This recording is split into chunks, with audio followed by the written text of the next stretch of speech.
Presiden ke-7 RI Joko Widodo, Jokowi, telah sepakat restoratif justice kasus tudingan ijazah palsu usai tersangka Rismon Sianipar meminta maaf. Namun Jokowi menyerahkan keputusan restoratif justice kepada Polda Metro Jaya. Pengacaranya, Yakub Hasibuan, akan menginformasikan hasil pertemuan Rismon dengan Jokowi terlebih dahulu kepada penyidik. Kami akan segera menginformasikan hal ini kepada para penyidik untuk nanti dipertimbangkan dan ditentukan oleh penyidik, kata Yakub kepada Kompas.com, Jumat, 13 Maret 2026. Jokowi telah memaafkan Rismon karena sudah mengakui kekeliruannya dan menyatakan keyakinannya atas keaslian ijazah. Betul, pada prinsipnya Pak Jokowi menerima permintaan maaf dan permohonan RJ dari Pak Rismon Sianipar, ujar dia. Berkaitan dengan tersangka lainnya, Yakub tak bisa mewakili Jokowi. Jika tersangka lain datang untuk meminta maaf sebagai langkah penyelesaian perkara, keputusan akan diserahkan pada Jokowi. Karena permaafan itu sangat pribadi, jadi tentunya kami menyerahkan hal tersebut kepada Pak Jokowi untuk nantinya menentukannya, ujar dia. Terpisah, Rismon telah menyebutkan bahwa penelitiannya dalam buku Jokowi's White Paper adalah keliru. Dia telah mengakui bahwa ijazah Jokowi asli. Iya, asli. Kenapa? Dengan kajian saya, makanya saya bilang, truth hurts, kebenaran itu menyakitkan. Tetapi lebih menyakitkan lagi yang saya rasakan, kalau saya enggak mau mengungkapkannya, kata Rismon usai bertemu Wakil Presiden, Wapres, RI Gibran Rakabuming di Istana Wapres, Jakarta, Jumat, 13 Maret 2026. Sebelumnya, Rismon Sianipar telah mengajukan permohonan restoratif justice kepada penyidik berkaitan status tersangkanya dalam kasus tudingan ijazah Jokowi palsu. Direktur Reserse Kriminal Umum Polda Metro Jaya, Kombes Pol Iman Imanuddin, mengatakan saat ini pihaknya tengah menindaklanjuti permohonan itu. Jadi beberapa hari yang lalu RHS ini bersama pengacaranya menyampaikan permohonan fasilitasi restoratif justice kepada penyidik. Dan kami sedang melakukan upaya untuk memfasilitasi permohonan yang disampaikan oleh tersangka RHS. Tutur Iman kepada wartawan, Rabu, 11 Maret 2026.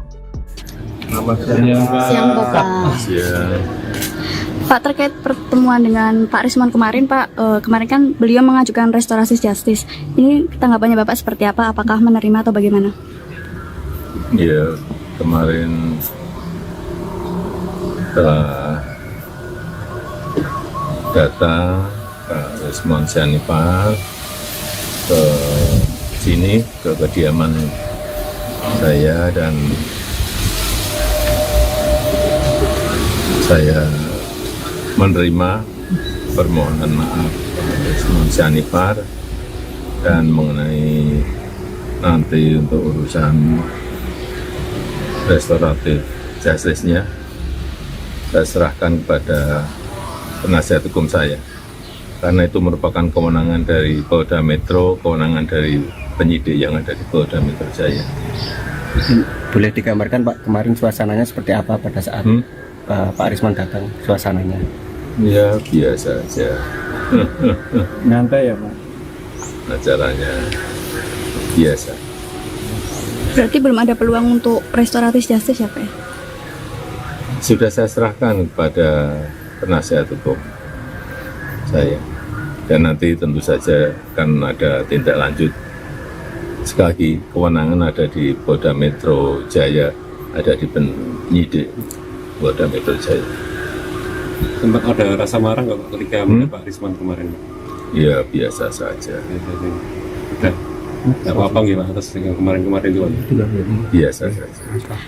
Oke, Pak, terkait ini Pak, isu lain terkait banyaknya tokoh politik yang sempat mampir ke rumah Bapak. Apakah nanti Bapak punya keinginan untuk menjadikan Solo sebagai episentrumnya politik mungkin? Tokoh-tokoh beliau-beliau ini kan datang hadir ke rumah kan untuk silaturahmi, karena pas ke Solo atau pas ke Jogja kemudian belok ke rumah untuk silaturahmi, untuk berbincang-bincang masalah-masalah nasional, masalah global, dan saya rasa biasa. Silakan. Terima kasih Bapak. Sama-sama. Buka jalan. Monggo. Nggih, pundi, Pak? Jumatan, Pak. Masjid. Jumatan mana, Pak? Masjid. Buat makan siang ya. Dalam ini. Ajarin mokel. Apa pandan? Arah. Makasih.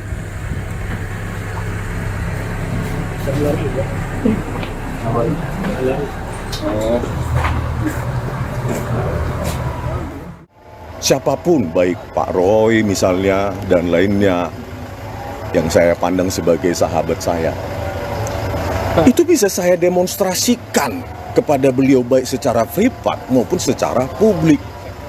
Semua harus kita pertanggungjawabkan tanpa harus ada narasi harusnya ada menjadi kita katakan tidak ada, harusnya konsisten menjadi tidak konsisten. Nah, penelitian yang panjang ini, yang berkelanjutan, yang harusnya ongoing, itu harus secara jelas kita nyatakan secara objektif. Penegasan kembali berarti kedatangan ke sini untuk minta maaf ke Pak Jokowi atau sekedar? Ya tentu, ya. Saya pun minta maaf kepada publik, gitu loh. Apalagi kepada pihak terkait seperti Bapak Joko Widodo.